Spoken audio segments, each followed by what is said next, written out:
저희가 그동안 학생들 질문을 거의 못 다뤘었는데 이제 제가 조금 안타까운 마음이 있었거든요.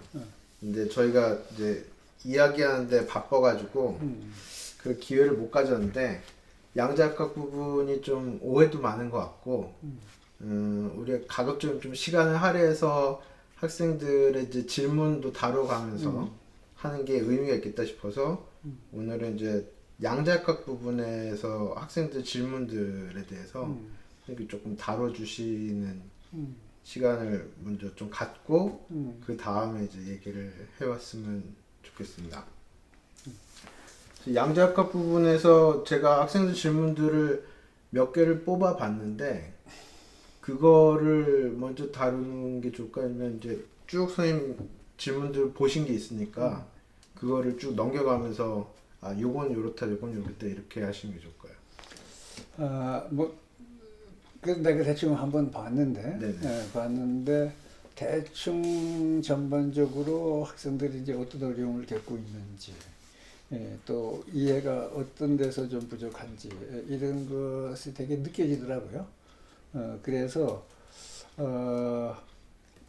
일반적으로 무엇 때문에 어렵고 되게 어떤 것을 잘못 생각하고 있고 요거에 대해서 내가 간략하게 먼저 정리를 하고 그리고 또 질문도 들쭉날쭉 여러 가지가 있으니까 그 중에서 그냥 대표적으로 몇 개 뽑아가면서 조금 더 구체적으로 논의를 하고 이렇게 해서 사실은 지금 이제 학생들의 그 생각을 우리가 받아서 오늘 논의하는 그 기회를 요번에 좀 같이 가지면 유익할 것 같아요.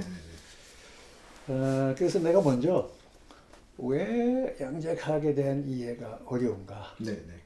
또 특히 지금 우리 학생들이 왜 이걸 어려워하는가? 또 어떤 오해들을 가지고 있는가? 이거를 막연하게 짐작은 했지만 역시 그 질문들을 보니까 더 구체적으로 느껴지는 게 있어요. 그걸 먼저 내가 얘기를 하죠.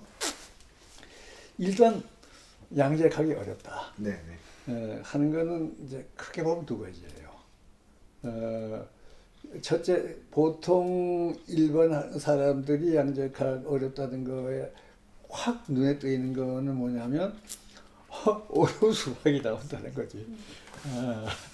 그 불가피한 면이 있고, 그리고 뭐 이 책에서도 얘기했지만은 우리 과학의 이해, 특히 현대 양자역학이나 상대성 이론 등등의 이해, 고전적학도 마찬가지로 수학적 언어를 완전히 떠나서 얘기한다는 것은 불가능한 거고, 오히려 그렇게 한다면은 오해 여지가 더 많아지는 거고, 그래서 그거는 나로서는 최소한도를 책에 썼지만 학생들도 그거 자체가 이해 안 되더라도 적어도 이러이러한 수학을 통해서 이렇게 나오는 거다 하는 거 정도를 생각하면서 봐야 되겠다.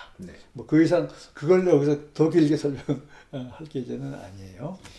근데 이제 그건 뭐 하나만 한 얘기지만 한 번 더 얘기를 해야 되겠고, 사실은 일반 학자들, 심지어 물리학자들까지 포함해서 이것이 어려워지는 거는 우리가 가지고 있던 내 용어로 말하면 바탕관념, 이 세계라고 하는 것은 어떤 것이다. 이것을 우리가 전에도 얘기했지만 그건 자득적 관념이라 그러는데 누구한테 배운 게 아니고 경험하고 세계를 바라보면서 이러이러한 틀 속에서 보게 돼요. 시간이 있다, 공간이 있다. 이거부터가 기본 틀이고 물체라는 게 있다. 뭐 이런 간단한 것들이죠. 그 물체는 어떤 성질을 가지고 있다. 이런 간단한 거에서 출발해서 그걸 가지고 엮어서 이해를 하려고 하는 건데 거기에 상당히 큰 차이를 가져야 된다. 그러니까 가진다는 거예요. 양자역학을 제대로 이해하려면. 다시 말하면 우리가 자득적으로 얻은 바탕관념은 우리가 일상적인 세계를 파악하는 데는 나름 어느 정도 적절하지만 적어도 자연의 기본 원리를 이해하는 데는 그것이 부적절한 면이 있던 거예요. 근데 그것을 조정할 수 있는, 더구나 양자역학이라든가 상대성 이런 것은 아주 높은 수준의 이론에 접하지 않고 그거를 혼자 조정할 수 있는 능력은 우리가 가지질 못했어요. 그러면서 기존의 바탕관념을 가지고 그걸 보려니까 안 들어맞는 것이 있는 거야. 그 이론하고. 이게 기본적인 어려움이죠. 그 어려움은 양자역학을 처음 공부 시작한 사람은 말할 것도 없고 기왕에 양자역학을 만든 사람들조차도 가지고 왔던 어려움들이에요. 양자역학을 만든 사람들조차도 그 바탕관념을 제대로 조정해가지고 만든 게 아닙니다. 그 기존 바탕관념을 가지고 그걸 이해하려고 하고 논리적으로 맞추려고 보니까 이게 안 들어맞는 게 있죠. 그래서 이제 뭐 여러 가지 다른 해석들, 그리고 초기에는 일단 그 학자들 사이에 그래도 조금씩 서로 통하던 것들도 그것이 제대로 이해해서 통했던 것이 아니라 그 시기에 그 정도 수준밖에 얘기를 서로 할 수 없었기 때문에 그런 거예요. 그 대표적인 것이 빛이나 전자가 입자나 파동이냐 하는 거가 대표적인 거야. 입자일 이유도 없고 파동일 이유도 없는 거예요. 근데 왜 입자냐 파동이냐를 묻느냐 이거지. 그러니까 우선 입자 아니면 파동이다. 그거밖에 없다고 딱 관점을 가지고 보고 있는 거예요. 그런데 그 어느 하나로 뭐 기존에 가지고 있던 거 어느 하나로 설명이 안 되니까 이런 그 성격도 있고 이런 성격도 있어 보인다 해서 이중성 해가지고 적어도 몇십 년, 어쩌면 뭐 반세기 또는 지금까지도 물리학자조차도 이중성을 가지는 걸로 이해를 해야 된다고 생각하는 사람들이 있어요. 그리고 이제 그런 것이 과학자들이 초기에 가지고 왔던 어려움, 혼란 양상인데 이것이 대중화돼 버렸어. 일반 대중들은 과학자도 이렇게 얘기한다. 닐스 보아도 이런 얘기했다. 하이젠베그 뭐라고 했다. 이거는 이미 그것을 만든 사람이 한 얘기니까는 이거는 옳다고 받아들이고 세상은 이런 거다. 양자역학으로 본 세상은 이런 거다. 하고 퍼뜨려 놨어요. 이것이 이제 양자역학에 대한 대중서적. 심지어는 교과서에서 그 일부 남아 있죠.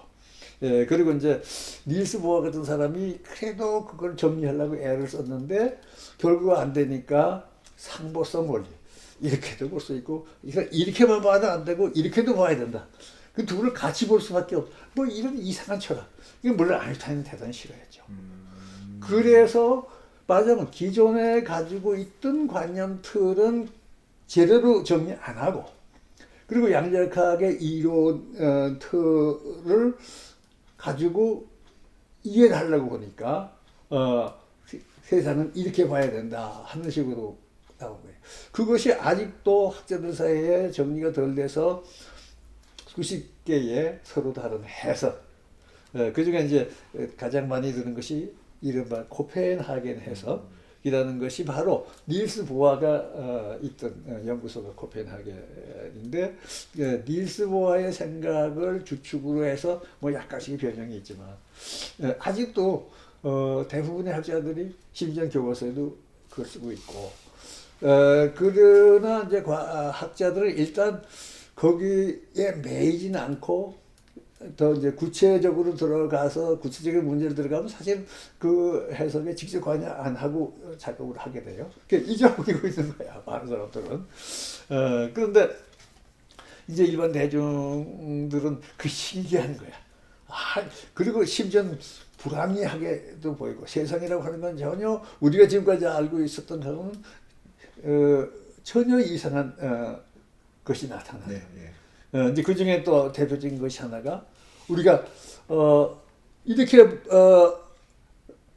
이해를 하면서 사물을 보면 이렇게 보이고 또 이런 식으로 마음을 두고 보면 이렇게 보인다 하는 식의 해석이라든가 뭐 이런 이상한 것들이 다 거기서 기하는 거죠. 그런데 지금 내가 이 책에서 분명히 서술을 했고 또 우리가 지금 몇 시간 논의한 내용들은 그런 것을 최소화하자 이거지. 예, 그러니까 그러면은 우리는 양자역학을 전혀 그런 논리적인 뭐 심지어 모순이나 또는 그 비직관적인 도저히 직관적으로는 파악할 수 없는 양립할 수 없는 이런 것이 없이 양자역학을 제대로 이해하려면은 뭐를 바꿔야 되느냐? 내 기본 생각은 바탕관념을 바꿔라. 바탕관념을 우리가 기왕에 만든 바탕관념 자체가 증명된 것도 아니고 그 우리가 그냥 임의로 가장 편리하게 만든 거예요.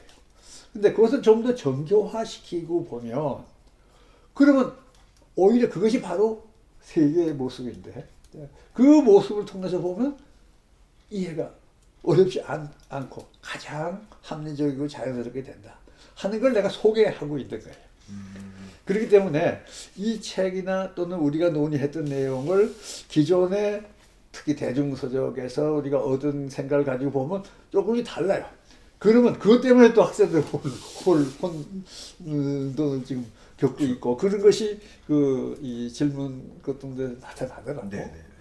그래서 제일 중요한 거는 이왕의 세상에 널리 퍼져 있고 그리고 양자역학에 대해서 좀 책을 읽었다는 사람의 생각부터 고쳐야 되는 건데 이 사람들이 그 책에 있으니 그건 옳다.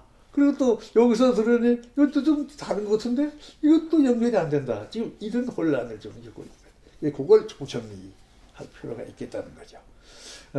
그래서 뭐 논리적으로 얘기하면 나는 5가지 4개든가 5그 공리책 4가지 4개의 공리만 우선 받아들이자. 그 공리라고 하는 거는 세상은 이런 것이다 하는 것, 그 4가지만 딱 인정하고 나머지 모든 건 다 제거하고 그 공리가 이해가 안 된다 그러면은 그거는 이제 그 공리가 이해될 만큼 우리가 세상을 보는 눈을 좀 바꿔야 돼요. 그것도 뭐 약간의 수학이 필요한데 그 수학 정도는 받아들여야 돼. 그렇게 하면 나머지는 하나도 이상하지 않게 설명이 돼야 돼. 근데 그 얘가 이중슬림 문제.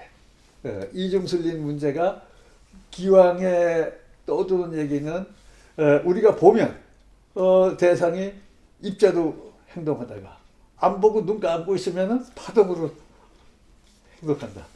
이게 많이 알려진. 그렇죠. 그러니까 우리가 본다는 게 뭐냐? 이건 이상스럽다. 우리 마음이 이제는 어떤 이 자연계의 어떤 거하고 보이지 않는 연관을 가지고 있다. 이렇게 막 비약을 하고 있는데 필요 없다는 거예요. 그게 옳은 게 아니라는 거예요.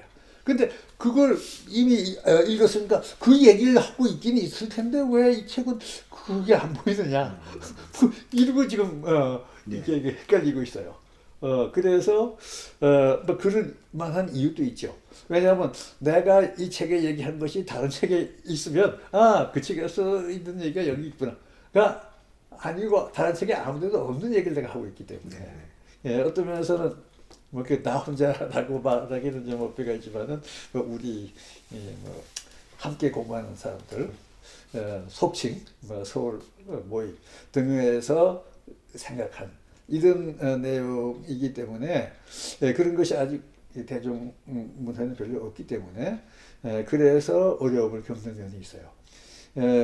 그렇기 때문에 그 점을 뭐가 그러면 뭐 어떻게 달랐느냐 하는 것을 다시 한번 명료하게 보고 그리고 그걸 파악하면 내가 생각하기는 적어도 양자역학 이상한 거 아니다.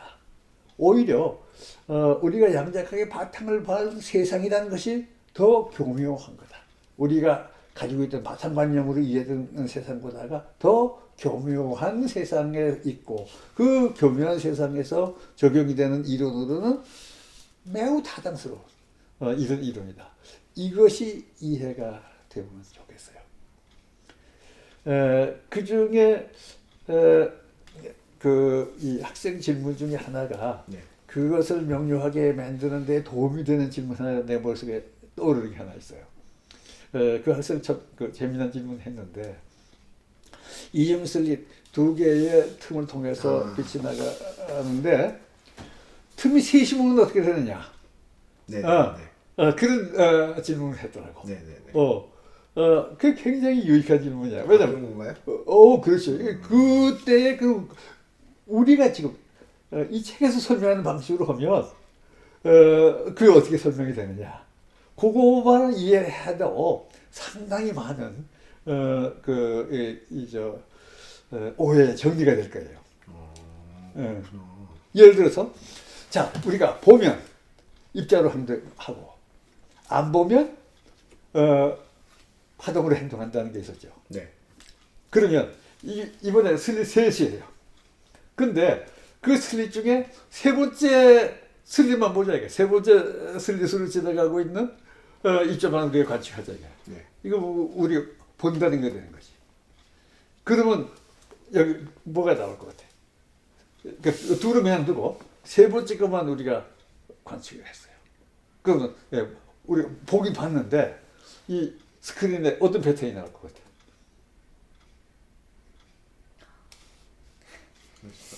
찍힐 것 같기도 하고 그 슬립 두 개가 다 열렸을 때처럼 나올 것 같기도 하고 나올 것 같기도 하는 게 아니라 그렇게 나와야지. 그렇게 나와야 되는 거예요? 왜냐하면 생각해봐요. 이 세 번째 간 거는 그것의 변별체가 거기 있기 때문에 0 아니면 1밖에 안 나온다고. 네. 그것이 1이면 그 둘은 없어. 그리고 고리 지나가는 것만 하나 있어요. 그렇죠. 그러니까 이것이 거기서 이벤트가 되면 하나가 되는데 널 이벤트가 되면 어떻게 되느냐. 안 지나갔다는 게 확인되면. 그럼 이제 두 나머지 개가 둘은 있을 때랑 똑같은 그렇지. 상황이 된다는 그러면 말씀이시네요. 간섭무늬가 나오지. 네. 봤는데 간섭무늬가 나오는 거야. 그렇잖아. 그러니까 보면 입장으로 행동한다 그랬는데 네. 봤는데 간섭무늬가 나오는 거예요.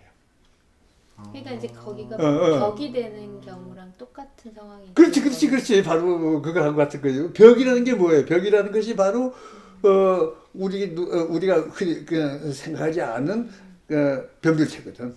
그러니까 거기 벽 하나 더 있는 거니까 두 슬립밖에 안 되는 거야.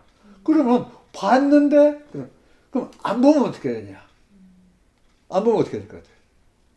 안 보면 파동이 이게 더 높아지겠네요. 세 개가 가속을 얘기해. 그러니까 보통 제일 간단한 거 둘 가속이 쉬운 세 쪽에 와서 간섭이지. 조금 복잡하긴 하겠지만 여전히 간섭 무늬가 나타나서 파동 무늬가 나오죠. 그렇지. 그러니까 우선 이게 잘못된 거 금방 나오죠. 보면 입자고 안 보면 파동이 난 말이 안 성립해. 그러네요. 그렇지. 되게 훌륭한 질문을. 글쎄, 그러니까 그런 질문을 함으로써 바로 그 문제 깨끗이 해명이 된다고. 그러네요. 이게 그런 질문이구나. 그러니까 그렇게 훌륭한 질문을 했어요. 그거 생각해 보면 금방 알지.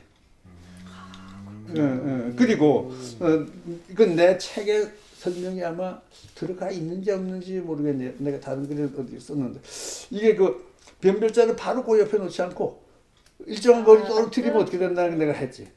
그러면은 여기는 없어요. 없었어? 네. 내가 다른 논문에 이걸 썼는데 이걸 떨어뜨리면 점점 나중에 그 변별자를 그 스크린 근처에 갖다 놓으면 어떻게 돼? 변별자가 거기 있는데도 그 완전히 파도 그 간섭물이 그대로 가는 거야. 요 근처에 가까이 갈 때면 그렇게 되고 그 다음에 여기 중간쯤 오면은 이미 둘쯤 왔다가 거기서부터 이제 어느 하나로 바뀌게 되고 마지막에서는 끝에 건데 끝에 거기서 바뀌어봤자 얼마 바뀔 게 없으니까. 그러니까 그걸 어디에 놓느냐 하는 걸로 봐도 그 보면 이렇고 안 보면 이렇다는 말이 성립하지 않지만 지금 세계차를 생각해 보면 훨씬 더 재밌는 거지. 그러니까 결국 그거는 딱 그 공리 네 번째 공리.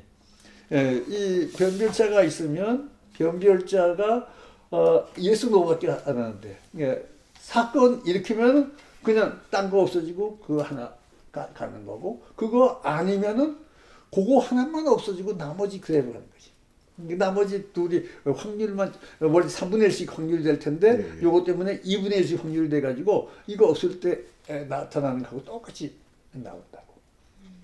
그것만 이해를 해도 우리가 지금까지 엉성하게 우리가 보면 어떻고 안 보면 어떠냐 이런 이상스러운 얘기를 할 필요가 없는 거예요. 그러니까 이제 그런 구체적인 사례 하나만 머리에 더 떠올리고 이해를 해보면 훨씬 더 명료해지는 거죠. 근데 어느 학생인지 그 질문을 했더라고. 물론 자기 대답 궁금해서 그냥 했을 뿐인데 그걸 생각해 보면 훨씬 더 그런 거 이해하는데 도움이 돼요. 중요한 질문이네. 뭐 그거 말고도 뭐 학생들 좋은 질문도 있던데 혹시 몇 가지 한번 저는 이제 흔히 있을 수 있는 질문인 것 같긴 한데요. 이제 이 친구 같은 경우는 선생님의 쭉 말씀들을 보면 서로 따로따로 알고 있던 것들이 점점 이렇게 하나로 설명이 돼서 뭔가 여러 개 주머니가 하나의 주머니로 하나의 알에서 모든 것들이 설명되는 방식으로 이제 수렴해 간다라는 느낌을 받고 있는데 그럼 이제 지금 우리가 있는 점인지 몰라도 희망컨대 모든 것들을 통합적으로 설명할 수 있는 이론이 만들어질 수 있겠는가? 뭐 이런 이제 굉장히 이렇게 지적인 질문을 해준 친구가 그 얘기를 우리가 처음에 우리가 시작을 했던 거지. 처음에 그랬잖아요.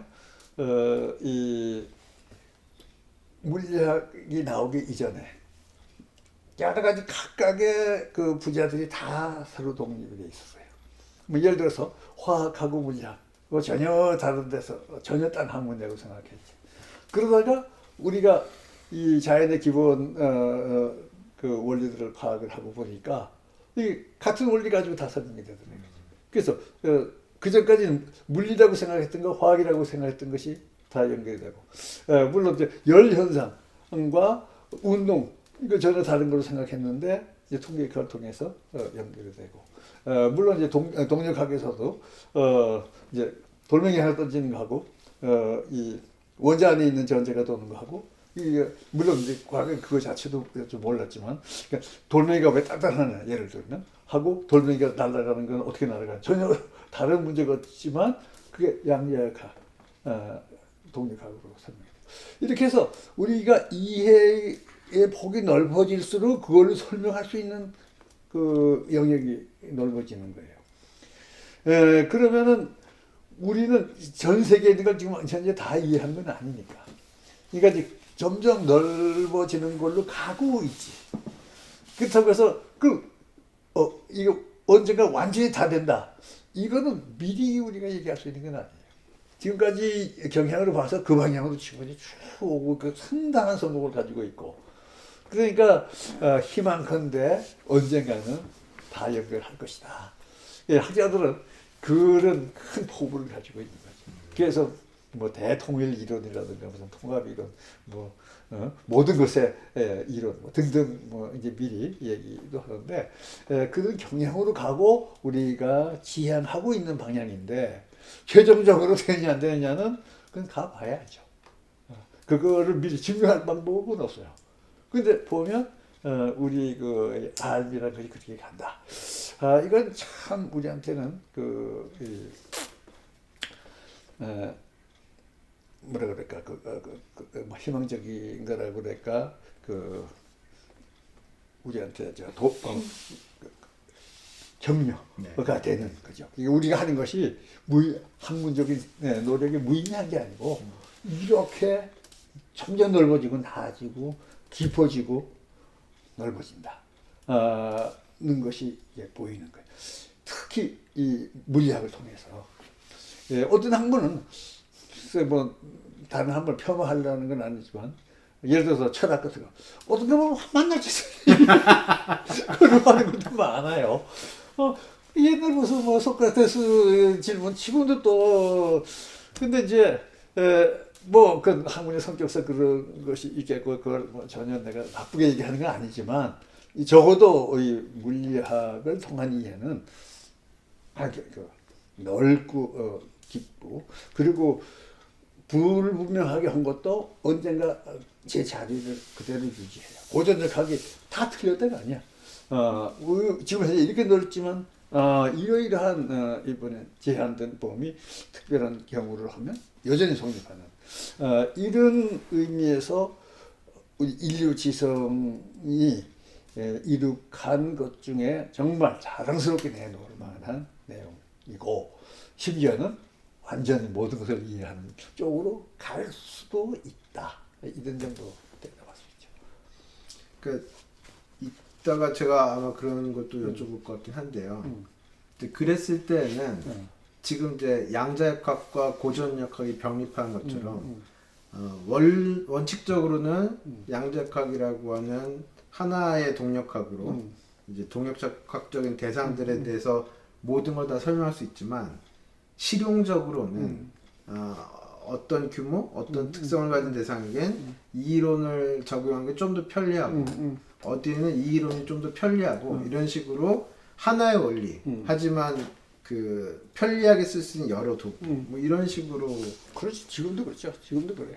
지금 그래서 이제 물리학 안에서 뭐 있잖아요. 입자 물리학 무슨 뭐 고체 물리학 뭐 분자 물리학 뭐 고체 핵 물리학 이게 그 구체적인 그 뭐 법칙 같은 것들은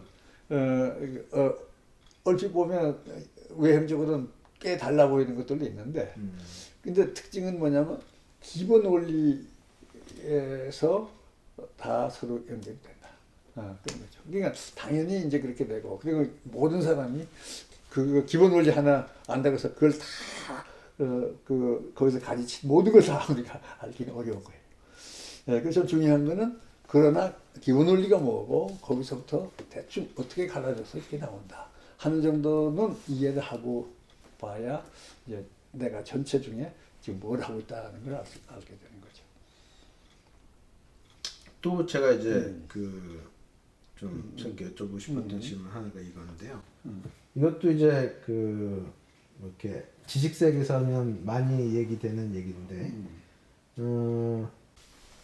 그러니까 양자역학의 그 해석이나 이런 거를 보면 이제 뭐 방정식을 쫙 풀려서 이견이 없는 그런 수학적인 부분도 있지만 또 한편으로는 이제 기존 관념들과 뭐 매칭을 시킨달지 아니면 이해라고 하는 것을 만들어낸다든지 할 때 뭐 해석 내지는 사실은 어떤 이론도 설명이란 것도 뭐 우리가 이제 100% 맞는 거를 찾는다기보다는 덜 틀리는 것을 이제 점점 좀 좁혀가는 그런 거일 수도 있겠는데 그런 차원에서 이 사람은 이 친구 이제 옳은 해석 내지는 뭐 옳은 이론 이런 것들이 있을 것인지 내지는 있다고 하면 알 수 있는 것인지 뭐 이런 걸 좀 묻고 있거든요. 이제 그것이 크게 보면은 이제 그 쿤의 패러다임 이론하고도 비슷한 거예요. 그래서 우리가 그 형성을 놓고 이해할 때에 그 이해할 수 있는 방법들, 설명 방법들이 서로 일치하지 않은 여러 가지가 대립될 수 있는. 근데 그럴 때에 내가 볼 때는 이제 쿤은 사실은 그것을 여러 가지 이유로 설명을 하고 있죠. 뭐 사회적인 풍토 뭐 등등 여러 가지 뭐 얘기하고 있지만 내가 볼 때 제일 중요한 거는 바탕관념과의 연결이 어떻게 되느냐, 어떤 바탕관념을 가지고 보느냐. 근데 기존의 좁은 바탕관념을 가지고 이거를 다 포괄할 수 없는 경우들이 많이 생기니까, 그러니까 거기다가 조금씩 부분적인 어떤 그 수정을 가해가지고, 이건 이렇게 해서 이건 이해가 된다. 여기서 이렇게 해야 이해가 된다. 이런 식으로 여러 가지가 달라질 수가 있는데 이게 이제 그 해석 문제죠. 그러면은 그 영원히 그럴 거냐? 우리의 바탕관념 자체는 바꾸기는 좀 어려워요. 근데 이제 그 바탕관념을 부분적으로 수정 좀 하는 건 있지만은 본격적으로 그 자체가 아주 이 종합적으로 새로 정리되는 거는 훨씬 더 어려운데, 근데 그 바탕관념을 우리가 손을 못 대면은 언제까지 그럴 수가 있죠. 그러니까 이제 양자역학의 경우 벌써 한 100년 가까이 보려는 것이 되는데, 바탕관념도 우리가 다시 더 깊이 보면은 정리가 될 수가 있어요. 그래서 그것이 제대로 정리가 되면, 그리고 그것이 상당히 단순하고 좀 이렇게 합당하다고 보면 거의 한 가지가 중심이 되고 나머지는 이제 배태가 되는. 그러니까 패러다임이 어느 시절에는 대립하고 있지만 후일에 보면 그 중에 벌써 어느 건 없어지고 다른 중심적인 거 하나로 통합도 되고 이렇게 가는 건데, 양자역학의 경우도 결국 그렇게 되지 않겠냐. 현재는 여러 가지가 이렇게 있지만은 그 중에서 내가 볼 때에 제일 중시하고 싶은 거는 바탕관념을 의식적으로 정리해보자. 바탕관념을 의식적으로 정리하면 그건 뭐 철학적으로는 존재론이라고 하고 인식론하고도 보면 존재론 인식론적인 바탕을 제대로 정리하면 거의 그것이 가장 합당한 이론으로 나갈 것이다. 그래서 내가 이 책에서 시도한 것은 그거예요. 그러니까 어떤 바탕관념을 가지고 우리가 볼 것이냐. 그것을 가장 적절하게 보면 이 이론이 간단해져 버려. 이론 자체에 그 무슨 이상한 가정이 들어간다든가 이런 거 없이 바탕관념에서 정리가 되면 그래서 그런 쪽으로 가게 될 것이다. 그러니까 지금 현재 예를 들어서 양자역학에서 10가지 다른 견해가 있고 현재는 이것도 그 중에 하나라고 뭐 한다면은 시간이 지나면 내 희망사항은 나머지는 다 사라질 거고 이거 하나 나올 것이다. 이게 항상 이러고 서로 싸울 건 아니다. 왜 그러냐? 이 바탕관념이 정리가 되고 거기에다가 기초를 두면. 근데 내가 볼 때에 다른 그 견해들이 바로 그 점에 주목을 별로 안 해요. 보아의 경우는 그거를 놓고 그냥 절충을 하는 거예요. 근데 나는 그것이 적절하지 않고 그거 자체를 검토해서 그걸 정리한다. 이런 차이를 가지죠. 선생님 원래 물리학 거기에서는 선생님 말씀하시는 바탕관념이랑 비슷하게 하는 얘기는 없는 거예요? 별로 관심을 안 가지고 있지. 그래서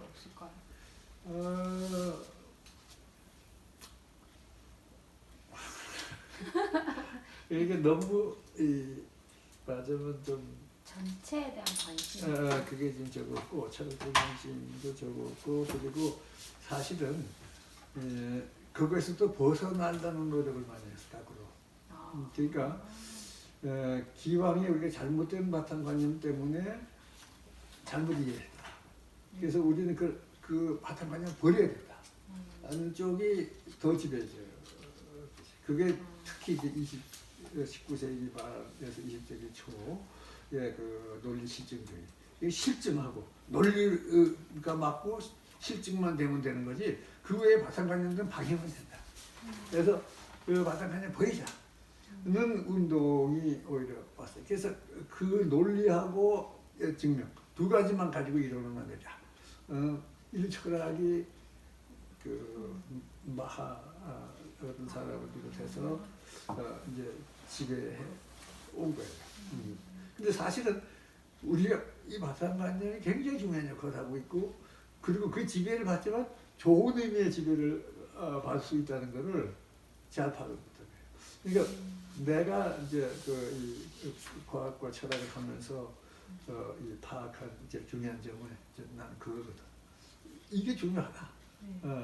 근데 그런 그 주장을 다른 사람이 한 거를 내가 별로 본 일이 없고 그리고 물리학자들 처음부터 그렇게 딱 세뇌 받았어. 그런 건 다 버려야 될 것들이고 그리고 논리와 실험만 가지고 하자.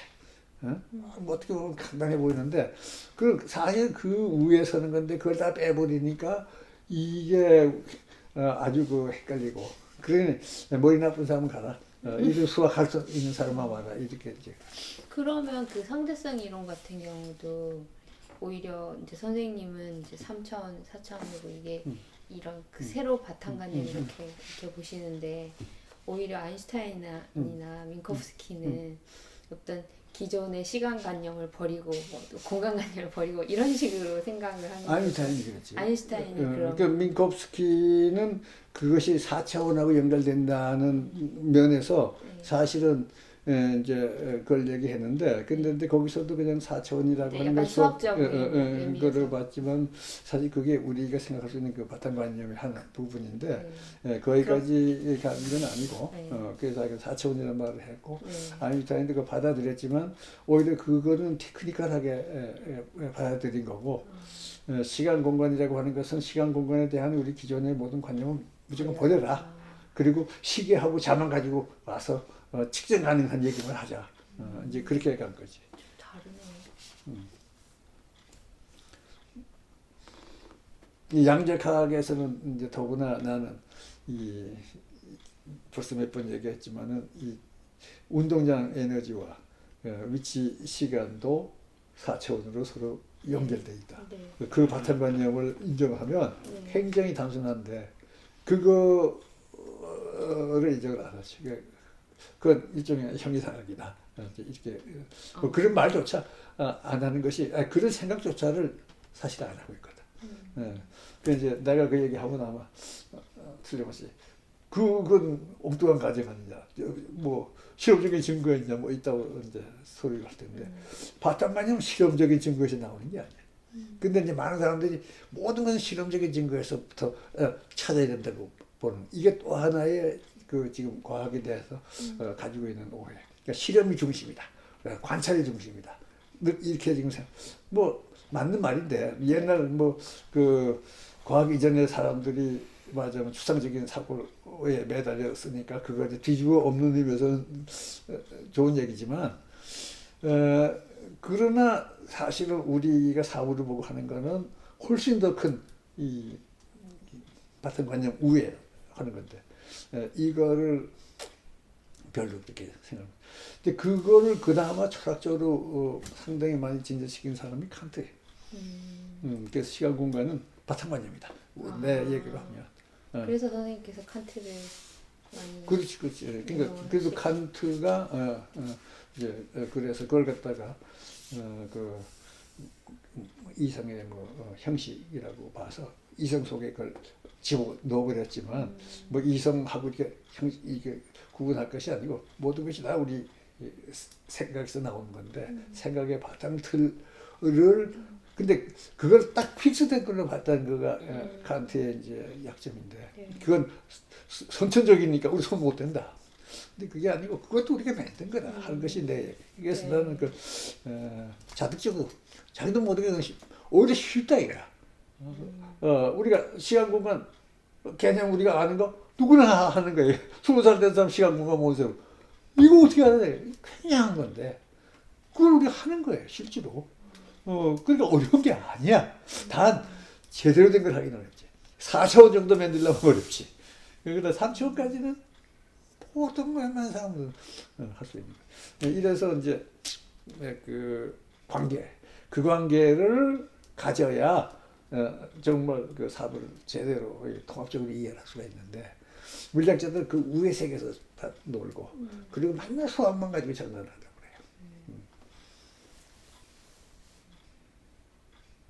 그 칸트의 그런 바탕관념을 이어받은 서양의 뭐 철학자나 과학자는 별로 없는 건가요? 그러니까 이제 뭐 해결 그 전통이 이제 그런 거긴 한데, 근데 그 이제 뭐 과학적인 이해 뭐 그런 쪽으로 가기보다는 뭐 더 이렇게 그 추상적인 어떤 철학적인 면들로 이제 갖고,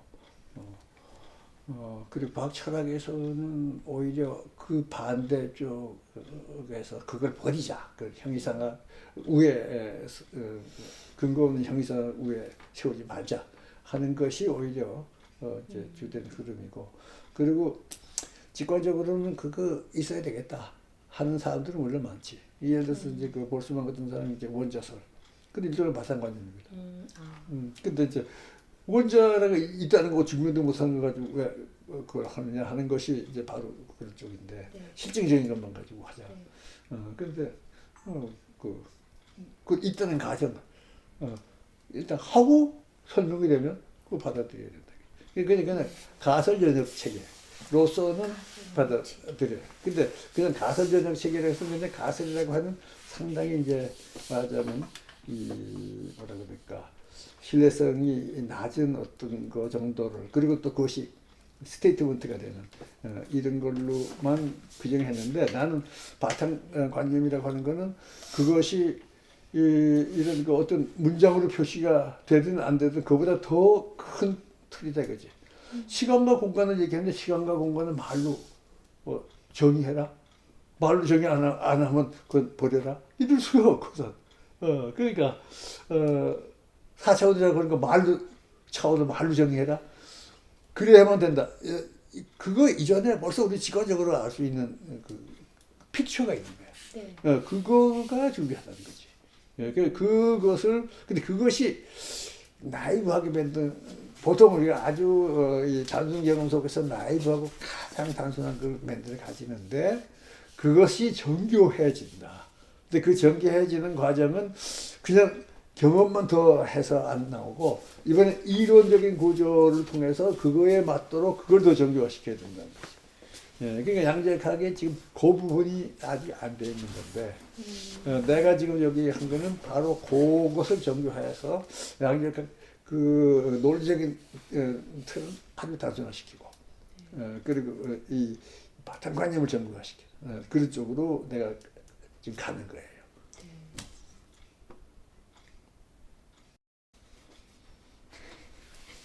예, 죄송합니다.